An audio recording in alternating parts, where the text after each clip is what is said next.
To make sure we know who's coming in.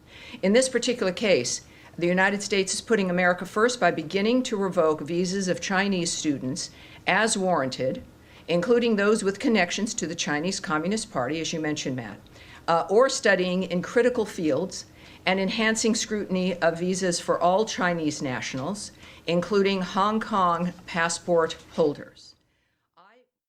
On May 28th, U.S. Secretary of State Marco Rubio issued a statement saying that his department will work with the Department of Homeland Security to aggressively revoke visas for Chinese students, including those with connections to the Chinese Communist Party or studying in critical fields. And in response, Chinese embassy in the U.S. also issued a statement.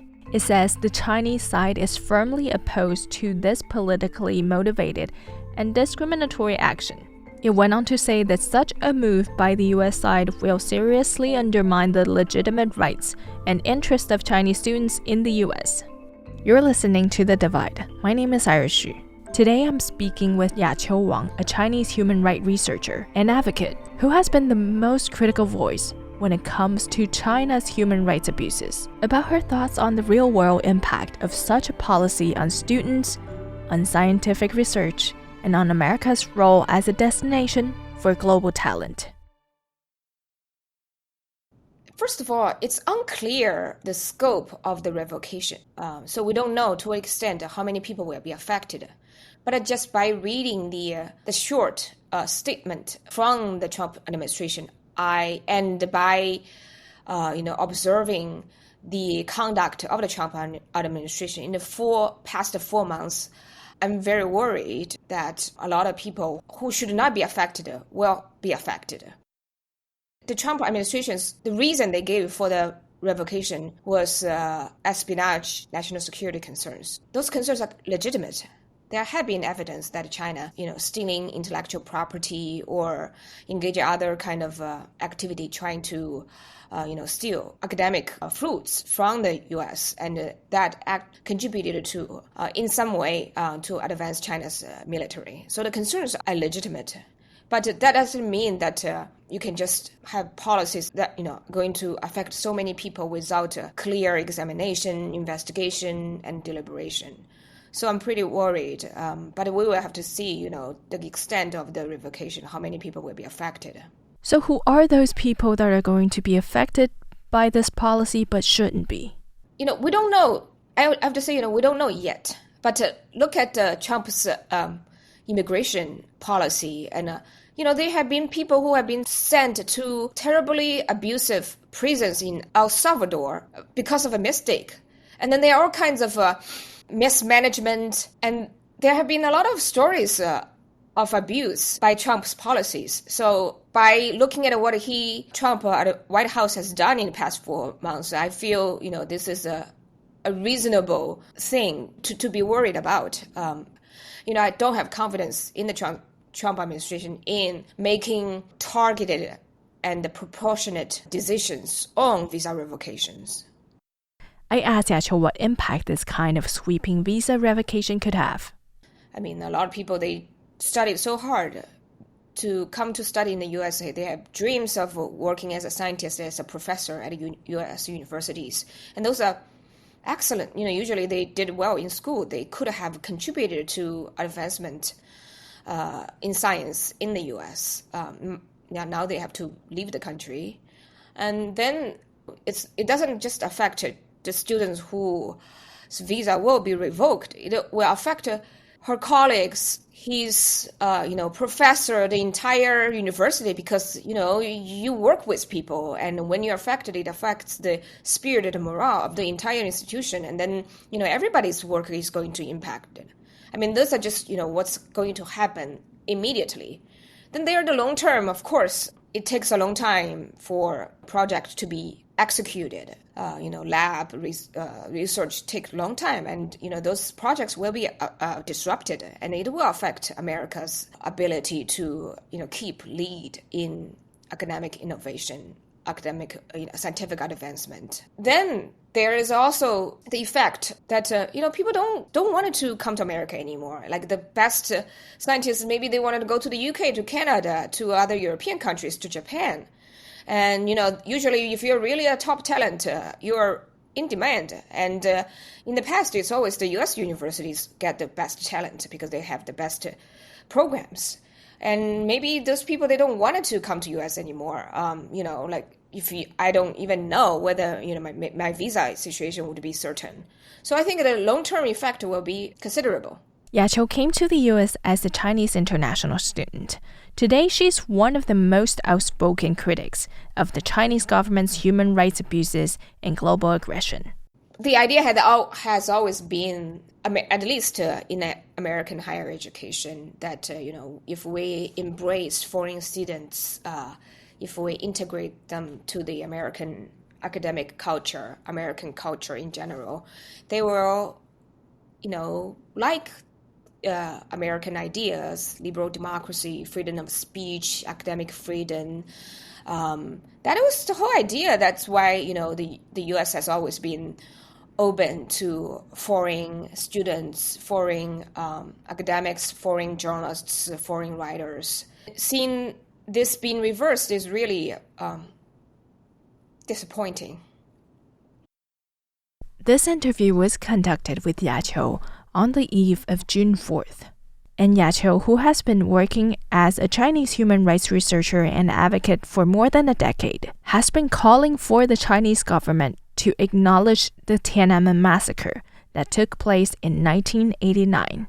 I was only 1 year old when June 4th happened. I only got to actually know about June 4th after I graduated from high school. At that time, when you graduate high school, you have a lot of free time between high school and university. And at that time, China's internet was relatively free. So I just discovered on the internet that, the event, because there in the high school book, textbook, there's only one sentence saying there was a little disturbance during the spring and summer of 1989. Then I saw all those pictures and all those videos that I was just shocked. So, and then I think that led to my road to trying to discover what are other abuses, what are other events that the CCP did not tell us. Of course, then, I discovered more and more. And I think, this event is traumatic to anyone who has experienced it.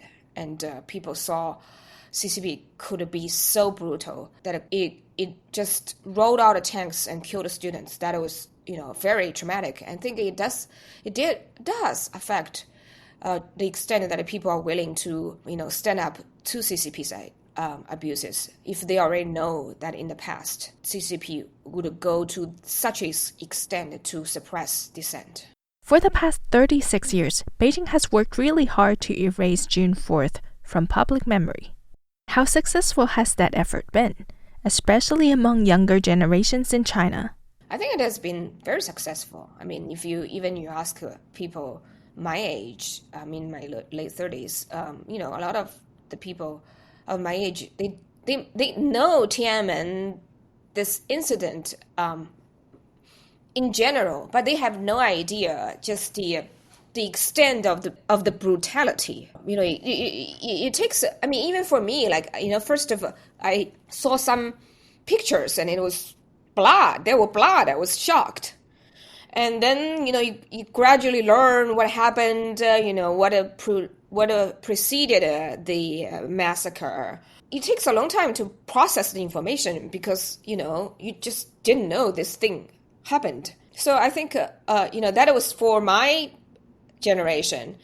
At that time, the internet was relatively freer. I don't know how I don't think young people know this because the internet has been so much more controlled than 10 years ago, 15 years ago.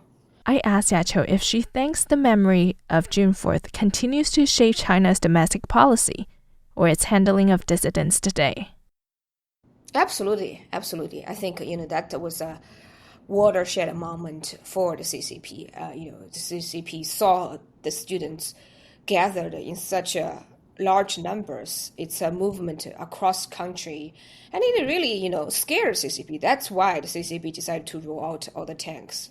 And after that, after the Tiananmen, a new system has been set up to monitor the citizens, to censor their speech, to prevent them from any kind of gathering. So absolutely that, that it was transformed the CCP's repression mechanism.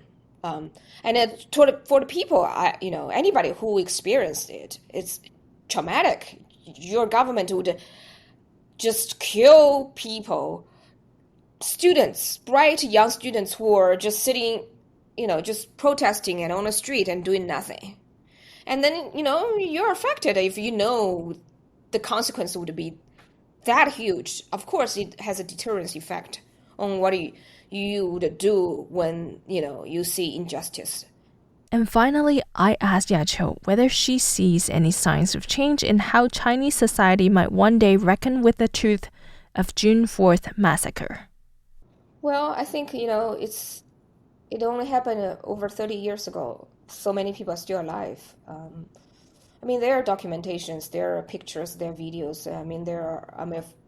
There are people who are continue to document, keep the memory alive. And I'm sure that there are more people who know about Tiananmen, who have memory about Tiananmen than that is on the surface, because people are afraid to talk about it, for sure. And I do think one day when it is allowed, we will be able to gather more information for sure. And people would be more willing to talk about the event and talk about how it affects their lives.